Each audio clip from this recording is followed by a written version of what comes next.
আজকে খেলছে না, তাদেরকে যেভাবে করে বঞ্চিত করা হয়েছে ইলেকশনে, তাদের প্রোটেস্ট করার আর কি কোনো জায়গা আছে, কোনো উপায় আছে? না।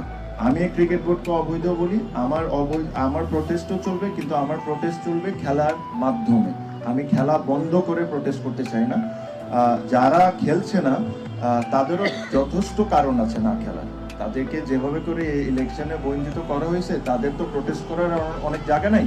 বাট আমার কাছে মনে হয় যদি যেটাই হোক না কেন, খেলাটা যদি না বন্ধ হয়ে প্লেয়াররা যেরকম সাফারার না হোক, আমার ব্যক্তিগত কোনো কারণে, আমি এই কারণে আমি বোর্ডে আসলাম না বা এই কারণে আমি আসতে পারলাম না, এটার কারণে তো 1500 ছেলে সাফারার হইতে পারে না।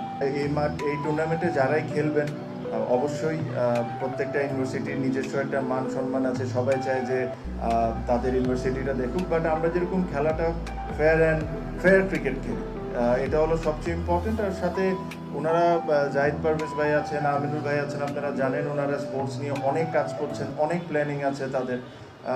এই জিনিসটাই আমার কাছে সবচেয়ে বেশি ভালো লাগছে যে হ্যাঁ, ন্যাশনাল ইলেকশন আসতেছে, পলিটিক্যাল অনেক কিছু হয়, বাট পলিটিক্যালের মাধ্যমে যে ক্রিকেট বা ফুটবল বা স্পোর্টসকে যে ওনারা প্রায়োরিটাইজ করছেন, that is a great thing বাংলাদেশের জন্য। আমি যদি বোর্ডে থাকতাম, তাহলে আমার ডিসিশন মেকিংটা হয়তো আমার ভবিষ্যৎ সব কিছু চিন্তা করে।